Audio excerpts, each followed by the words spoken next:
नमस्कार दोस्तों, मैं हूं आपका दोस्त और सकम जुआनी। आप तक जो सीधी सी बात करेंगे यार कि देखो भैया, शेयर मार्केट में तगड़ा खेल होने वाला है। ये मैं ऐसे नहीं बोल रहा हूं, लेकिन आगे बढ़ने से पहले एक बात मैं बोलना चाहूंगा। भाई सारस्वत सर ने बोला है, शाम वाले वीडियो को, बड़ा अच्छा वीडियो था। उसमें हमने आपको जो टारगेट वगैरह भी बताए थे कि यस मतलब जो है ये क्या नाम है अपना जोन वगैरह भी, बॉटम जोन वगैरह भी जो डिफाइन करके बताने की कोशिश करे थे। लेकिन वहां पर सर ने बोला कि कल तो 1 अप्रैल है, आपने 2 अप्रैल कैसे बोला? ये बात सही है। तो बोला जो है भैया जी आपने 2 अप्रैल बोल दिया। यस भाई देखो, 1 अप्रैल को दुनिया अप्रैल फुल बनाती है, तो थोड़ा सा हमने भी 1 अप्रैल को 2 अप्रैल ही बस इतना ही बोला है, बाकी सब कुछ ठीक ठाक है। तो थोड़ा सा हमें भी हक दे दो यार हंसने का। गुड, आपकी वजह से सवेरे सवेरे थोड़ा एक बढ़िया सा मिला है। चलिए, आज 1 अप्रैल है, लोग इसको फुल डे भी मनाते हैं, लेकिन यहाँ पर फुल डे की बात नहीं हो रही, यहाँ पर डाटा जो इसकी बात हो रही है। सीधी सी बात है, तगड़ा खेल क्यों होने वाली मैं आपको बताता हूँ। एक्चुअली क्या है कि हमने क्या सभी ने आप लोगों को किया था कि सरकार कोई ना कोई बीच का रास्ता निकाल रही, जो कि ट्रम्प चाचा कर रहे हैं। और हमें अंदेशा ये था कि ये हमें थोड़ा सा एक्सेप्शनल देश में ट्रीट करा जाएगा, लेकिन जैसा कि सूत्रों के हवाले से रिपोर्ट मिल रही है कि बातचीत उतनी ज्यादा सार्थक नहीं रही है। सार्थक क्यों नहीं रही है? इसमें हमारी सरकार की कोई भी दोष नहीं। हमारी सरकार ने, हमारे डेलीगेट्स ने, हमारे एमईए ने, मिनिस्ट्री ऑफ एक्सटर्नल अफेयर्स ने काफी कोशिश करा है रिश्तों को संभालने की, लेकिन एक तरफ से रिश्ते नहीं संभलते हैं। अब देखते हैं उसके बाद में क्या होता है। लेकिन जैसा कि ट्रम्प चाचा का स्टेटमेंट आया है, उनके स्टेटमेंट पे जैसा हुआ है, यस, तो यहाँ पर क्या है कि ये फाइनेंशियल चैनल है, एजुकेशनल चैनल है, तो यहाँ पर ये बात होनी जरूरी है। एक्चुअली क्या है कि यहाँ पर मुद्दा टैरिफ का, रेसिप्रोकल टैरिफ का या ट्रेड डिफिसिट का था ही नहीं। यहाँ पे क्या था, एक छत्र हमारी मार्केट पर कब्जा जमाने का था, जो कि हमारी सरकार ने उसको विफल कर दिया है। मीन्स अगर जरूरत पड़ेगी तो सरकार हमारी कदम उठाएगी, इसमें कोई भी संदेह नहीं। मैं अपने छोटे से चैनल के माध्यम से ये चीज आप लोगों को आश्वस्त करना चाहता हूँ। उनकी मंशा थी कि यस, हमारी जो सबसे बड़ी उपभोक्ता की मार्केट है, जहां पर कम से कम 80% आबादी हमारी कृषि पर जो है निर्भर है, वहां पर हमारे यहाँ पर वो लोग चाहते थे कि उनके हम बादाम लें, उनके हम गेहूं लें, उनके हम बाकी मक्का लें, उनका बाकी सारे जो उनके यहाँ के ऐसे प्रोडक्ट्स हैं उसको हम खरीद। अरे भैया, हम खुद ही नेचुरली रिच पर्सन्स हैं, तो हम आपके यहाँ से क्यों लेंगे? हमारे यहाँ पर गोदामों में खुद के अनाज भरे पड़े हैं, हमारा किसान इतना पैदा कर रहा है, तो ये तो हमारी जो है कमर तोड़ने वाली बात है।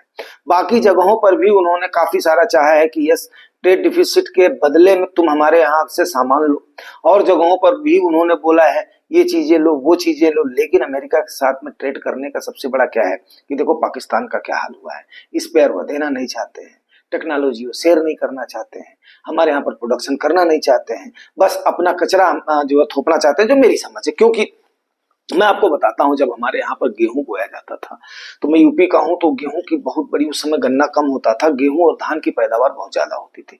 तो गेहूं में हमारे यहाँ पर एक काले काले कलर का ना घोड़जई हम उसको बोलते हैं, अब आप लोगों के यहाँ पर क्या बोलते हैं पता नहीं, लेकिन वो इतनी मात्रा में कभी वो गया ही नहीं ना। तो अब वो घोड़े के बराबर का उसका जो पौधा है, वो गेहूं के बराबर का उसका पौधा है, घोड़जई, घोड़े के बराबर बोल दिया। अब उसमें आप कोई दवा भी नहीं डाल सकते हो। अब वो पैदा हुआ है तो यस, अब उसके बाद में उसका क्या होता है, नीचे जो है ना गेहूं का क्या होती है, हरी होगी ऊपर, और नीचे उसका जो जहां से वो स्टार्टिंग होती है, जड़ से ऊपर से, वो थोड़ी थोड़ी सफेद सी दिखती है। तो लेकिन इसका क्या होता है, थोड़ा थोड़ा लाल दिखता है। घोड़जई का पहचान सकते हो आप, उखाड़ सकते हो उसको आप, लेकिन वो सेम कलर का इतना ज्यादा होता है कि यस, जब वो गेहूं की बालें फूट करके सुनहरे कलर की होती हैं, तो वहां पर एक दाग दाग सा दिखाई देता है, काला काला काला काला काला काला, और गेहूं दाने पर भी उसमें मिक्स हो जाता है। तो अब आप खुद सोच करके बताइए कि ये जब हमारे बाबा जी ने उस समय बोला कि ये तो अमेरिका ने हमारे साथ छल किया था। 1 साल हमारे यहाँ पर सूखा उखा पड़ा था, बीज के लिए गेहूं आया था, अब उसमें उन्होंने घुर्जी मिला करके दे दिया और हमारे पूरे इंडिया में फैल गया। अब ऐसा मेरे बाबा जी ने उस समय बोला था, इसमें सच्चाई कितनी है मैं नहीं कह सकता हूं, लेकिन जो हमने देखा है वो जो है घुर्जई के बारे में हमने जो पूछा था, तो कहीं ना कहीं मतलब कुल मिलाकर के हमारे बाबा जी का, जब वो पुराने आदमी थे, आज मुझे स्टेटमेंट याद आया है, जब हमने इन चीजों को देखा है तो हमने बोला नहीं, आपसे इन चीजों को शेयर कर दिया जाए। तो यहाँ पर ही नहीं, बाकी सारी चीजों पर, ऑटो पर इन्होंने किया हुआ है, बाकी चीजों पर करेंगे तो इस करने दो। और मुझे ऐसा लग रहा है कि यस, जैसा कि हम सर्वे में, ऑडिटोरियल वगैरह में देख रहे हैं, कई सारे बुद्धिमान लोगों की खबर जो देख रहे हैं, उनकी सोच जो देख रहे हैं कि यस, भारत भी उसके लिए तैयार है कहीं ना कहीं। लेकिन क्या है, भारत तुरंत ही अधजल गगरी छलकत जाए वाली बात नहीं करना चाहता है भारत, लास्ट एंड तक अपने पत्ते नहीं खोलेगा। अब देखते हैं उसके बाद में क्या होता है। तो कुल मिलाकर के 2 तारीख को जो है ना, यहाँ पर इन चीजों का फैक्ट का असर तो जरूर पड़ेगा। इसलिए पड़ेगा क्योंकि अब ये पूरे वर्ल्ड पर बराबर का या उससे ज्यादा का टैरिफ थोपना चाहते हैं। अब ये थोपेंगे तो उसकी प्रतिक्रिया पूरे वर्ल्ड मार्केट पर दिखाई देगी, पूरे वर्ल्ड मार्केट पर दिखाई देगी तो भारत भी उससे अछूता नहीं रहेगा। अब यहाँ पर आपने क्या करना है ये आपसे बात कर लेते हैं। जैसा कि हमने शाम वाले वीडियो में हमने आपको बताया, देखो दोस्तों, आपकी चॉइस कोई भी हो सकती है, चाहे मिड कैप हो, चाहे स्मॉल कैप हो, चाहे लार्ज कैप हो, चाहे फ्लेक्सी कैप हो, चाहे हाइब्रिड फंड हो, चाहे आपका बैलेंस फंड हो, जो भी फंड हो आपका, मैं उस पर आपको एम्फेसाइज नहीं करना चाहता हूँ। या आपका सेक्टोरल फंड हो, जो भी हो, मैं उस पर आपको एम्फेसाइज नहीं करना चाहता हूँ, ना ही उस पर मैं ज्ञान देने के लिए बैठा हूँ। मैं आपको ट्रिक्स और इसकी बात कर रहा हूँ। अब आपको जो मैंने दोनों बॉटम जोन आपको बताए थे, इसको मैंने फिर देखा है, यस यही दोनों बॉटम जोन बनेंगे। तो 22,200 से लेकर के 22, क्योंकि इतनी लंबी बिकवाली के बाद में अगर भारत पर असर नहीं पड़ा है तो यस ट्रेडर्स जरूर, उनके अंदर देश के नेशनलिज्म की भावना होगी। ट्रेडर्स नहीं, इन्वेस्टर्स अभी यहाँ पर अपनी कमर को कसेंगे और यहाँ पर अच्छा खासा लोग चंक लगाएंगे, इसमें कोई भी संदेह नहीं। तो 22,200 से मतलब 21,900 800 का जो लेवल हमें दिखा था उसको छोड़ दो, 22,200 से लेकर के 22,800 तक जितना आपको जोर लगाना होगा। मार्केट नीचे की तरफ जाती है तो यस लगा सकते हैं, नहीं तो अगर ऊपर की तरफ मान लिया, अगर एफआईआई, जैसा मैंने आपको इससे पहले बताया था, यूरोपियन यूनियन के कई सारे एफआईआईज ने अपना मन बना लिया था। मैंने ये 4-5 दिन के पहले, 1 हफ्ते के पहले ये चीज आपको बताई थी और रिसर्च के साथ बताया था कि यस किसका कितना पैसा लगा हुआ है। तो यूरोपियन यूनियन के जो एफआईआईज हैं उन्होंने भारत की तरफ, भारत की मार्केट उनको अट्रैक्टिव लग रही थी। किन कारणों से लग रही थी, सारे कारण मैंने एक्सप्लेन करे थे। तो अगर इस प्रकार से होता है, टैरिफ गेम चलता है, ट्रेड वार चलता है, तो यहां पर क्या होगा कि कुछ ना कुछ पैसा भारत में जरूर आएगा। अगर एफआईआईज का पैसा आता है तो यस हमारे इन्वेस्टर्स का सेंटीमेंट कभी भी खराब नहीं होगा। अगर 2 अप्रैल और 3 अप्रैल को इस प्रकार का असर नहीं दिखाई देता, भारत इस झटके को झेल लेता है, तो यस तब समझिए कि मार्केट हमारी बॉटम आउट हो जाएगी। और एफआईआईज का पैसा अगर, जैसा कि एक दिन लास्ट दिन में उन्होंने बेचा है, लास्ट ट्रेडिंग सेशन में फ्राइडे के दिन, अगर वो आज की डेट में, कल की डेट में खरीदार बनते हैं तो यस डेफिनेट है, तब आपको 23,200 से लेकर के 23,800 पर ही समझो कि बॉटम आउट आपको मिलेगा। इसी बीच में रेंज बाउंड रहेगी मार्केट, थोड़ी सी फ्लक्चुएट करेगी, थोड़ी सी ये जाएगी। तो बॉटम जोन इसको 2 लेकर के चलिए और बॉटम जोन 1 लेकर के चलिए आप 22,200 से लेकर के 22,800 को, ठीक है ना। तो इन सारी चीजों को आपने करना है। दूसरी चीज क्या है कि आपने बाकी चीजों को देखो, सीधा और सिंपल सा हिसाब किताब है दोस्तों। यहां पर बहुत लोगों के मन में बहुत सारा उथल पथल होगा, आपके भी मन में होगा क्योंकि आपने पैसे लगाए हुए हैं। अगर थोड़ी सी अगेन गिरावट होती, क्योंकि हरियाली देख करके थोड़ा सा मन को सुकून पहुंचा है, लेकिन जैसे ही थोड़ा सा रेड कलर होगा तो वहां पर आपको थोड़ा सा लगेगा कि यस अभी क्या करें, थोड़ी सी घबराहट होगी, थोड़ी सी चिंता होगी, यस हम क्या अभी निकल करके भाग जाए। नहीं, कुछ भी करने की जरूरत नहीं है। अभी आप इन चीजों को छोड़िए, फंड मैनेजर के सहारे, उनकी टीमें भी रिसर्च कर रही होंगी, कहीं ज्यादा मेरे से उनके एक्सपर्ट्स लगे होंगे कि हम कहां पर अपने एलोकेशन को घटाएं, कहां पर अपने एलोकेशन को बढ़ाएं।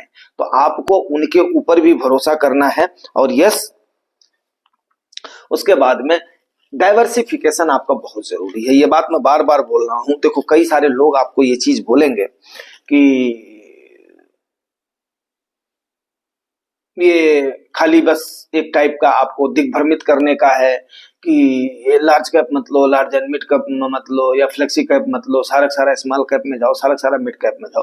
देखो दोस्तों, 100 - एज के मुताबिक अगर आप अपने पोर्टफोलियो को बैलेंस नहीं कर रहे हो तो कहीं ना कहीं क्या है कि आप वहां पर अपना और अपने साथ में विश्वासघात कर रहे हो। इसलिए विश्वासघात कर रहे हो, देखो यार, हर किसी की एक, चाहे वो ह्यूमन बीइंग हो, चाहे वो ऑटो सेक्टर हो, चाहे कोई इक्विपमेंट हो, हर किसी की एक लाइफ होती है, उससे आप इनकार नहीं कर सकते। तो हाँ, सर्विसेबिलिटी हो सकता है, हर किसी की डिफरेंट हो सकती है, लेकिन अगर कॉमन सेंस में देखें तो भाई देखो, मेरी भी 50वीं साल की एज चल रही है, उसके मुताबिक ही हमने उन चीजों को करना है। तो अपने आइडियाज को बैलेंस करके रखना है।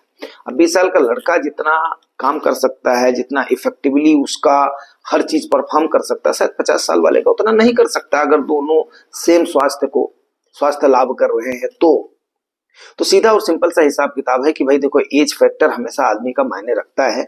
वहां पर मार्केट एक्चुअली रिस्की है, चाहे वो लार्ज कैप हो, चाहे वो मिड कैप हो, चाहे वो स्मॉल कैप हो। मेनली तो 3 ही कैप हैं, उसके बाद में इचड़ी खिचड़ी हो, रिस्की तो है ही है, इसमें कोई भी संदेह नहीं है।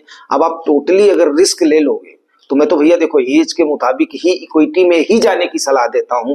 तो सीधी और सिंपल सी बात है, क्योंकि देखो खरी खरी कहना, साफ साफ कहना वो अच्छी बात होती है। अब जितने सारे सिंधु जी आने वाले हैं, क्योंकि मार्केट डाटाज और आंकड़ों और इन्फॉर्मेशन के ऊपर चलती है, ना कि हवा हवाई के ऊपर नहीं चलती है। अब कल अगर इफेक्ट दिखेगा तो दिखेगा, हो सकता है आज भी कुछ असर दिखाई दे, तो आज और कल में काफी सारी चीजें हो जाएंगी।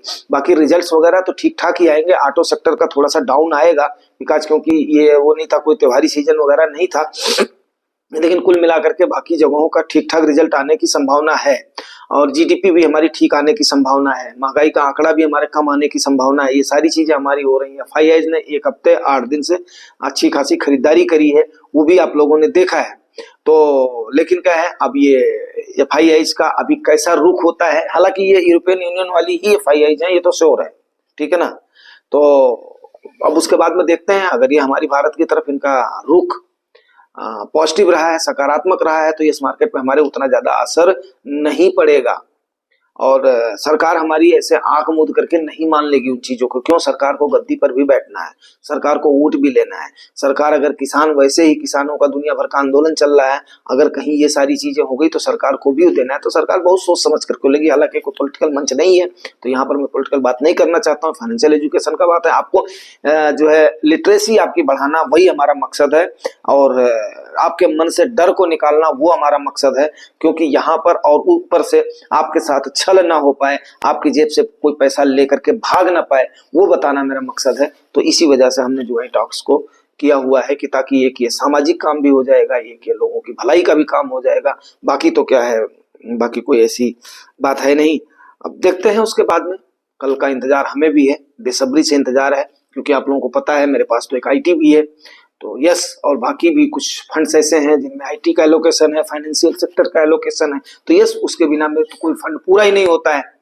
तो जरूर उसके बाद में देखने वाली बात होगी। तो अगर मैं नहीं चिंता कर रहा हूँ तो आप लोगों को भी मेरे ख्याल से चिंता करने की जरूरत नहीं है, बिकॉज आप जो टॉक्स के साथ जुड़े हुए हो, और ये सब चलता रहेगा, सब चलता रहेगा। अब देखते हैं सरकार इस पर क्या एक्शन लेती है, चाचा जी अभी कल क्या क्या गूगली फेंकते हैं, तो सारा देखने वाली बात होगी। बस इसके साथ ही इसको मैं क्लोज करता हूँ। मिलते हैं किसी और सेशन में। तैयार रहिए तगड़े खेल के लिए शेयर मार्केट में। Thank you very much, thank you.